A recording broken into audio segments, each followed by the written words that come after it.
जौनपुर जो नगरी है वो नौकरी पेशों में विदेशों में देशों में जानी जाती है, क्योंकि तमाम आईएएस आईपीएस जो अधिकारी बने हैं पूरा गांव का गांव आईएएस आईपीएस में है। ऐसे तमाम हमारे क्षेत्र के लोग हैं जो डॉक्टर भी हैं, पुलिस भी हैं, सब कुछ है।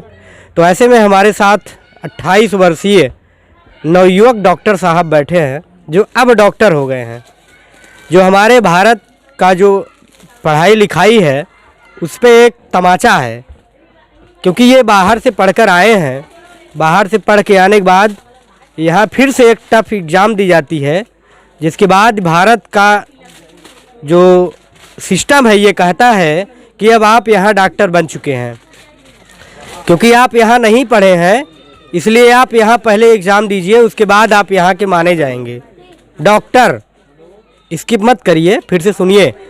आप बाहर पढ़ के आइए, यहाँ एक एग्ज़ाम दीजिए, वो एग्ज़ाम आईएएस पीसीएस के लेवल से भी अधिक का होता है, तब जा कर के आप यहाँ डॉक्टर बनेंगे।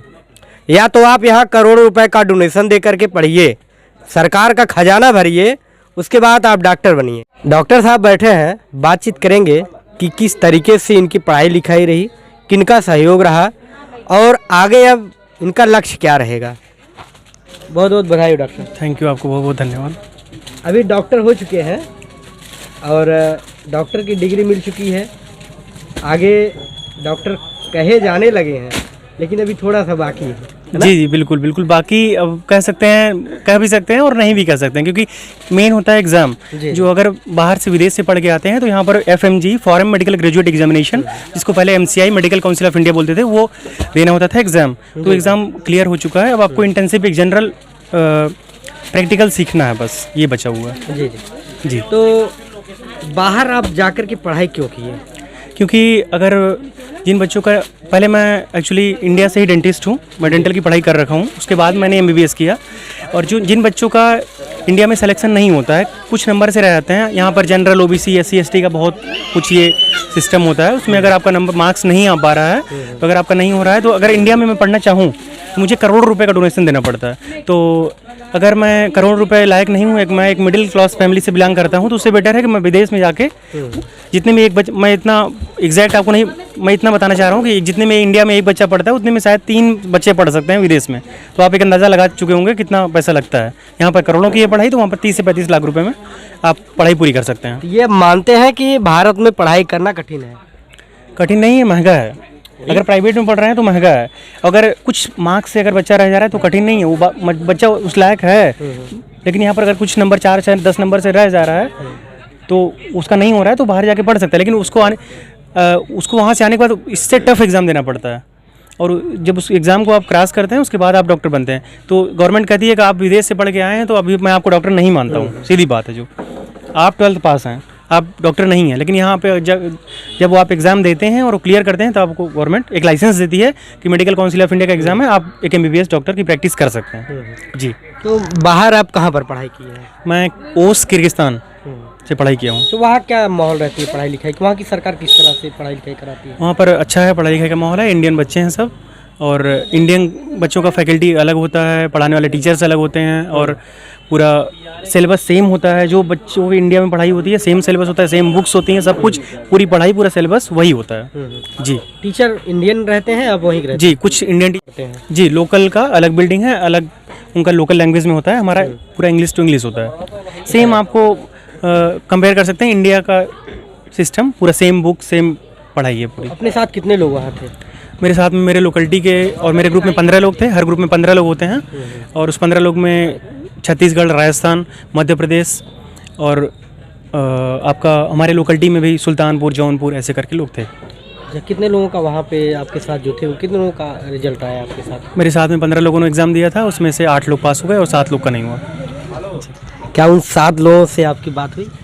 जी, 7 लोगों में से कुछ लोग से बात हुई और बाकी सबसे बात नहीं हुई। और जिससे बात हुई मैं उनको बोला कि एग्ज़ाम है, एक गेम होता है, एक बार में नहीं हुआ, 2 बार में, अगली बार में आदमी जीत जाएगा, तो घबराने की बात नहीं है। पढ़ाई आपने वही की थी जो मैं किया हूँ, शायद कहीं चूक रह जाती है, कभी आदमी डर जाता है, कभी लक साथ नहीं देता, लेकिन लक को नहीं मानता मैं, पूरी मेहनत है, ऊपर वाले का आशीर्वाद होता है। 0.1% होता है, उसको भी मानना चाहिए, तो वो चीज़ है। तो आपने सांत्वना दिया उनको?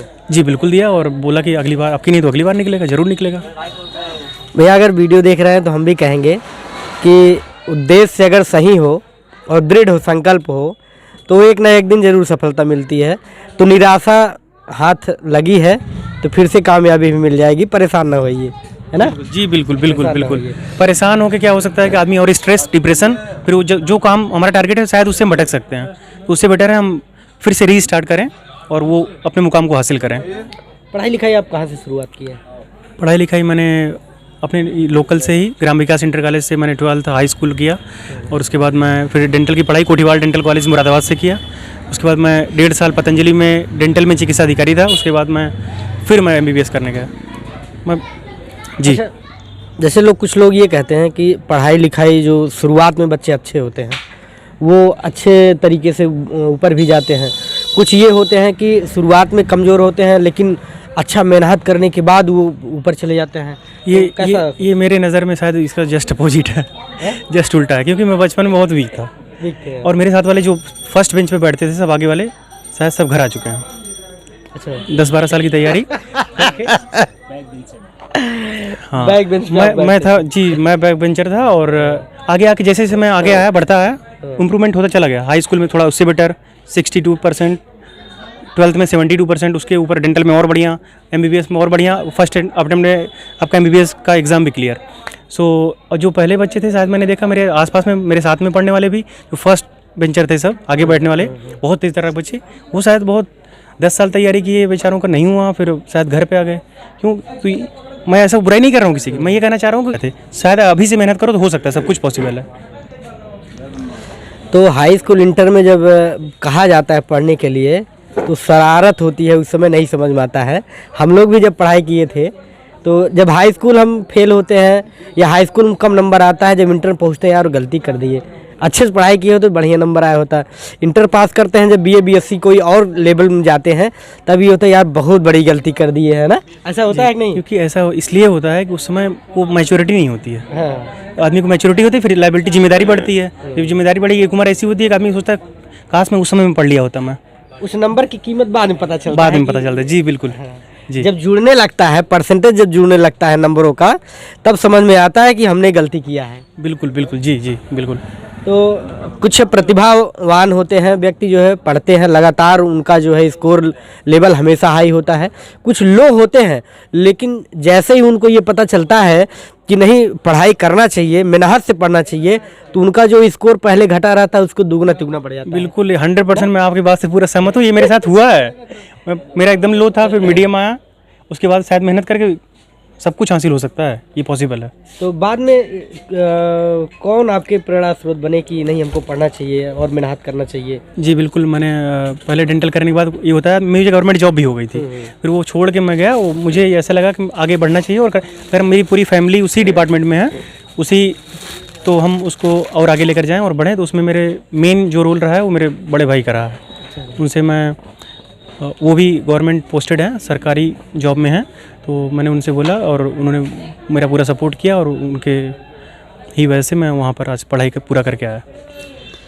कभी कभी समझाने पे नहीं समझते हैं, मतलब किसको देख करके या किसी की बात आपको लगी तब आप शुरुआत किए पढ़ाई? जी बिल्कुल, कुछ तो लगा था शायद। मैं अभी ये चीज़ मैं शेयर नहीं कर सकता हूँ, लेकिन लगा था शायद ये है। जी जी बिल्कुल। कभी कभार ये होता है कि हम पड़ोसियों को या घर में किसी को देख करके यार फला आदमी अच्छा कर रहा है, मुझे वैसा करना चाहिए, या कभी कुछ वैसा कोई बोल देता है इधर तुम कुछ नहीं कर पाओगे, तुम्हारी बस की कोई बात नहीं है? नहीं, ऐसा पड़ोसियों को देख के कोई ऐसी बात नहीं थी, लेकिन मैं बता ही देता हूँ आपको। असल में बात ये थी कि कुछ ऐसा कभी बच्चे होते हैं जो एक बैक बेंचर से भी बैक बेंचर होते हैं ना, तो स्कूल भी नहीं आते हैं। और कुछ बच्चे ऐसे होते हैं कि मतलब मुझे लगता है कि मुझसे 5 साल नीचे वाला बच्चा ऐसा कुछ कर सकता है, MBBS करके पास हो सकता है, मैं क्यों नहीं कर सकता हूँ? मुझे वो उस बच्चे को देख के लगा था। फिर मैं बोला नहीं, मैं कर सकता हूँ, अभी मैं डेंटल में हूँ, मैं इससे बड़ा भी आगे जा सकता हूँ और कर सकता हूँ। फिर वहाँ से मुझे लगा था, तो वहाँ से मैंने स्टार्ट किया और अच्छा हुआ, सब कुछ अच्छा होता है। ऐसा कुछ नहीं है कि सब कुछ गॉड गिफ्टेड है। बचपन से जो तेज़ है बच्चा, तो वो तेज़ ही रहेगा, आप बाद में इम्प्रूव कर सकते हैं। बस खेल है, न्यूरॉन्स वहीं गैप बनाते हैं सब ना, जहाँ आदमी प्रैक्टिस मेक्स मैन परफेक्ट, वो चीज़ होता है। तो अभी आगे क्या? मेरी डिग्री है, उसके बाद मैं आगे PG का भी एग्ज़ाम दूंगा और देखते हैं जैसा होगा। तो रिजल्ट जब आया तो कैसे पता चला, कौन बताया कि? हाँ, रिजल्ट आया तो मेरे दोस्तों को, बहुत सारे लोगों का मैसेज आ चुका था और मैं वो देख करके मैसेज किए थे कि आपको ये बोले कि आप रिजल्ट चेक करिए? नहीं, कुछ लोगों का तो है रिजल्ट चेक करिए, कुछ लोग का है पास हो गए। मतलब नहीं, मुझे विश्वास ही नहीं हो रहा था कि यार इतनी पढ़ने तेज तर्राक बच्चों का पहली बार निकलता नहीं, 4 बार 6 बार 3 बार 2 बार। लेकिन मैं मेहनत तो पूरा किया था, ये मुझे विश्वास नहीं हो रहा था कि जो मार्क्स बताया कितना मार्क्स आ सकता है। ठीक है, एक पासिंग मार्क होता है, उससे 25-30 नंबर ऊपर एक्स्ट्रा आना। फिर मैं चेक किया और मुझे मैं तो मिला ही नहीं पा रहा था, मेरे हाथ कांप रहे थे। मैं FMG ID में रोल नंबर में FMG ID में बिल्कुल अपने आप को कंट्रोल नहीं कर जी डिस्टर्ब। तो फिर मैंने भैया को दिया और भैया ने पूरा मैच किया और मिलाया, तो उन्होंने कहा हाँ ठीक है, कोई दिक्कत नहीं, पास हैं आप। भैया आपका दिमाग तो काम कर रहा था। जी जी बिल्कुल। आशीष यादव। तो आप रिजल्ट आप चेक किए? जी जी, ये तो हड़बड़ी में एकदम घबरा गए थे। उसके बाद मैंने रिजल्ट चेक किया, इनका पास थे। फिर यही बोले कि दोबारा से मिला के एक बार चेक करिए कि सही है, मेरा ही है। तो मैंने देखा कि हाँ सही है। तब ये मेरे जो भी घर में एक मंदिर बना हुआ है, वहीं जाके लेटे ऊपर वाले को शुक्रिया अदा किए और रोने लगे। तो पता चला कि मम्मी पापा सब पूछने लगे क्या है, क्यों रो रहा है, क्यों रो रहे हैं। तभी हुआ कि भाई ये खुशी के आंसू हैं। पापा मम्मी कहाँ रह रहे हैं इस समय? घर पे ही हैं। घर पे आए हैं? हाँ, घर पे ही रहते हैं। पापा मेरे लखनऊ में स्वास्थ्य भवन DG ऑफिस में। अच्छा। तो इस समय घर पे हैं अभी मौके पे। तो रिजल्ट कब आया? रिजल्ट रात में आया। लड्डू बटी और हाँ बिल्कुल लड्डू गांव में और हर जगह। और काफ़ी लोग तो फिर खुद ही मिठाई लेकर आ गए घर पे कि मुंह मीठा कराने के लिए। तो अरे काफ़ी खुश थे हमारे जितने भी दोस्त यार और नात रिश्तेदार, हर तरफ से फ़ोन आने लगे, लोगों ने बधाइयाँ दी। और आपके स्वास्थ्य विभाग में पता चला लोगों को? जी बिल्कुल, मेरे स्टाफ पे सरकारी हॉस्पिटल खुटान में हूँ। क्या बताए, क्या कहे लोग? तो सब लोग काफ़ी खुश थे, पहुँचते ही बधाई दिए और लोगों को मुँह मीठा कराया गया। तो भैया रिजल्ट चेक नहीं कर पा रहे थे, भाई साहब रिजल्ट चेक किए और बताए कि मिठाई बट रही है, आप लोग भी पहुंच जाइए इनके घर। एड्रेस जरा बता दीजिए। बिल्कुल। ग्राम जगबंदनपुर, पोस्ट खुदौली और खुटहम ब्लॉक, तहसील सागन, जिला जौनपुर। तो जो नज़दीकी के लोग रहने वाले हैं वो मिठाई खाने घर पहुंच जाइएगा ज़रूर। तो अभी कहाँ फिर इंटर्नशिप होने वाला है? इंटर्नशिप मेरा लखनऊ में भी घर है, और तो मैं लखनऊ से ही करूँगा जी। अगर मेरी पूरी प्रायोरिटी है, अगर वहाँ मिल जाएगा तो बेटर है। नहीं, जैसे डॉक्टर आपके पूरे फैमिली में लोग सभी लोग डॉक्टर हैं जी, तो इसकी वजह से आप डॉक्टर बने या फिर? एक ही चीज़ है बस, पढ़ो रिवाइज़ करो और मेहनत करो और अपने ऊपर कॉन्फिडेंस रखो। लो नहीं फील करना है, स्ट्रेस नहीं लेना है, डिप्रेस नहीं होना। होगा 100% होगा। यहाँ मेहनत होती है, वहाँ सफलता मिलती ही मिलती है। अच्छा, शुरू से कितने घंटे पढ़ाई आपने शुरू किया था पढ़ने में? वहाँ मैं पूरे 19 सब्जेक्ट होते हैं पूरे MBBS में। मैंने एक ऑनलाइन ऐप भी आते हैं आजकल, ऑनलाइन टीचर पढ़ाते हैं, तो मैंने वो ऐप लेके मैंने 3rd ईयर से ही पढ़ाई शुरू कर दी थी। वो मैंने पूरा कर लिया था अपना। फिर मैं इंडिया में आने के बाद यहाँ पर पढ़ाई ज़्यादा होती है। पहले मैंने 3 महीने की कोचिंग थी, 12 घंटे की कोचिंग होती है, वो मैंने किया। उसके बाद मेरा शेड्यूल था, सुबह नहीं उठने वाला हूँ मैं 4 बजे नहीं उठता हूँ, मुझे नहीं समझ में आता था। मैं उठता था सुबह 9 बजे। कुछ लोगों का होता है कि एकदम सुबह उठिए, मूड फ्रेश रहता है, उठ करके पढ़ाई करिए। हाँ, यहाँ सुबह उठने का मूड डिस्टर्ब हो जाता है क्योंकि सर दर्द करने लगता है। से फ्रेश होकर नहा धो के 10 बजे बैठता है, 10 से 4 बजे नाश्ता पानी करके फिर 4 से अब लगभग 8 बजे 8:30 बजे खाना खा के फिर 12 बजे तक चाय वाय पी के फिर 4 बजे तक, तो 10 से 4 लगभग 16 घंटे जी। वो आपको 6 महीने लगभग 15-16 घंटे देना पड़ेगा, तभी निकलता है एग्ज़ाम, क्योंकि एग्ज़ाम टफ है। MD और MS लेवल का जो PG का पेपर होता है उस लेवल का एग्ज़ाम होने लगा है। कोई तैयारी करेंगे फिर? जी बिल्कुल, अब इसको पूरा करके उसका PG की भी तैयारी करूँगा। अच्छा जी। तो डॉक्टर रहते हुए जब आप डेंटल थे जी, उसके बाद आपने मन बनाया कि हम अब चेंज करेंगे इसको? जी बिल्कुल। तो उसके बाद किसको आप देखा होगा कभी कि नहीं इनका? हाँ, मैं आपको बताया ना, कोई था ऐसा, इसको मैं देखा, वो मेरा जूनियर है मुझसे। ये जैसे कोई बीच में डॉक्टर भी मिले होंगे? जी बहुत लोग। जी बिल्कुल। कभी कभी क्या होता है ना, अगर कुछ ऐसे प्रॉपर, पहली बार तो डेंटल वाले को डॉक्टर मानते ही नहीं है यार, 32 दांत है, उसी में क्या 5 साल पढ़ाई करते हैं। तो मुझे ऐसा लगा कि एक प्रॉपर डॉक्टर, हाँ एक प्रॉपर डॉक्टर बनना है। पूरी बॉडी का कोई भी आ जाए, पेट में दर्द, सर में दर्द, बुखार कुछ भी आ जाए, तो हर चीज़ का आप देख सको और कर सको, लोगों की सेवा भी कर सको, और बस सेवा भाव होनी चाहिए, जरूर आप आगे बढ़ेंगे, करेंगे ये चीज़ें। तो और किसी डॉक्टर से मुलाकात होती रही इस बीच में? बिल्कुल, बहुत लोगों से होती है। मेरे मित्र हैं डेंटल सर्जन खितासराय में हैं, डॉक्टर धर्मेंद्र यादव, और डॉक्टर महफूज हैं सागंज में, पीडियाट्रिशियन हैं, उनसे बहुत। जी, क्या उनको भी सूचना मिली कि आप डॉक्टर बन गए? जी बिल्कुल मिली है, बिल्कुल। मैं डॉक्टर धर्मेंद्र जी को बताया, डॉक्टर अशोक कुमार पांडे जी हैं, हमारे यहाँ हॉस्पिटल है उनका, तो वहाँ पर मेरा लैब है, उनको भी बताया, सब बहुत खुश हैं और बहुत बधाई। डॉक्टर महफूज जी की एक बात मुझे याद आती है कि एक बार इतना विवाद हुआ था, किसी बच्चे को लेकर के, बीमार हो गया था बच्चा, तो वहाँ बड़ा तोड़फोड़ कर दिए थे। फिर वो बच्चा जो है लोग लेकर भागे जौनपुर, वहाँ जौनपुर से फिर दोबारा पता नहीं क्या हो, रेफर कर फिर उन्हीं के आए। मानवता देखिए, इतना तोड़फोड़ सब कुछ करने के बाद भी उन्होंने अपने यहाँ एडमिट किया, एडमिट करने के बाद बच्चे को बचाया भी। तो डॉक्टर है ही एक तपस्या, पढ़ाई में तपस्या, उसके बाद आपको बहुत सहना पड़ता है, करना पड़ता है, तो तभी तो कहते हैं डॉक्टर इज सेकंड गॉड, दूसरा भगवान का रूप होते हैं। तो ये रहे भैया डॉक्टर साहब, हमारे क्षेत्र के रहने वाले हैं। एक बार हम फिर से बधाई देना चाहेंगे, और लगातार ऐसे ही हमारे गांव क्षेत्र के लोग, देश के लोग डॉक्टर बने, इंजीनियर बने, बड़े बड़े पद पर काम करें, तो इससे देश का नाम हो, हमारे जनपद का नाम हो। और तमाम ऐसी खबरों के लिए आप देखते रहिए न्यूज़ अब तक आपके साथ। धन्यवाद।